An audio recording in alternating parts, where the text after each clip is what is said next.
You're on air. This is Dan Comfort, ladies and gentlemen.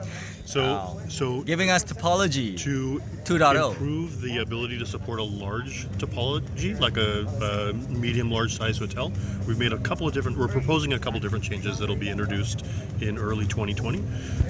One is we're giving the user the option to have the topology either top down, which we've already had, or left to right. The left to right makes it lets us do a few more things. It lets us put the text Correct. this way, and so we can fit more on the screen. We've also optimized our icons. They used to have a circle and a bunch of white space around them. That's right. We're making them smaller so we can put more of them in a smaller space. And we did consider other things besides using icons, like what if we just used shapes or things like that. And the feedback we got is that people like the icons. It tells a better story of what the device is. Fair And we enough. can do different icons for different device types. Right. So we're going to do that. We're still showing the health with red, green, and yellow.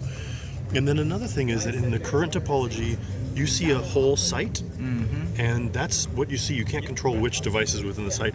What we're going to do is we're going to have an expand and collapse mechanism. So you see the pointer that's going at that plus. When I click that, that expands out all the devices that are connected to that switch. Lovely. This Yeah. is lovely.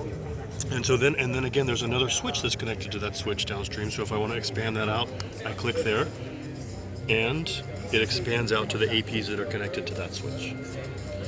And likewise, when I want to see less, I can click the minus symbol, and that'll collapse those devices there. So that'll give us a lot of control over how much stuff we see, how many layers deep we go. So into if the the topology. following layer is 100 well, no, not 100, but 48 ports. So a list of 48 APs. That's gonna be be a pretty long list. expanded. Yep. All right. And we could consider doing something like expanding by 10 at a time or 20 at a time. I don't know if that'd be useful. Maybe not.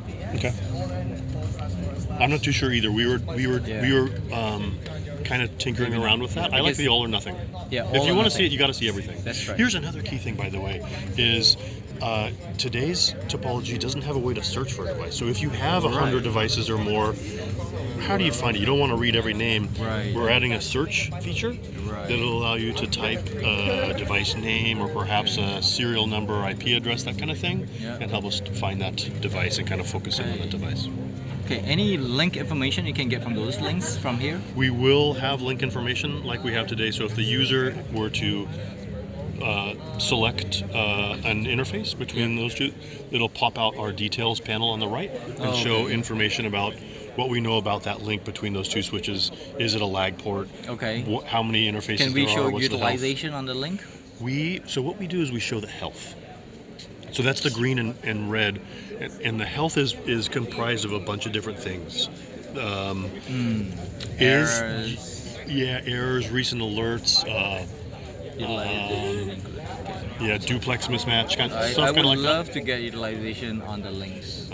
So you want to see the current usage or the recent, like a little pop-up time series graph, or Maybe, or even just a percentage. Yeah. Because if I know that is a 1 gig link, I know my utilization for that link, uplink, especially from the access to the core. Yeah. Useful, right? I know if I'm saturated. If I know if I need to plan for upgrade to 10 gig. Yeah. Are you more interested in the bits or in the percentage of available bandwidth? The percentage. Percentage. Yeah. Okay. Good feedback. We'll think about that. All right. And I don't know if we have that today. If we have the current throughput, I feel like we don't have a percentage. Not a percentage. Yeah. It's a throughput number. Okay. That's something we should add. So those are kind of the key things that we're looking at as far as just optimizing the UI for improving our support of large topologies. That's it? Yeah. All right. Thank you, Dan. This is Dan, ladies and gentlemen. Thank you.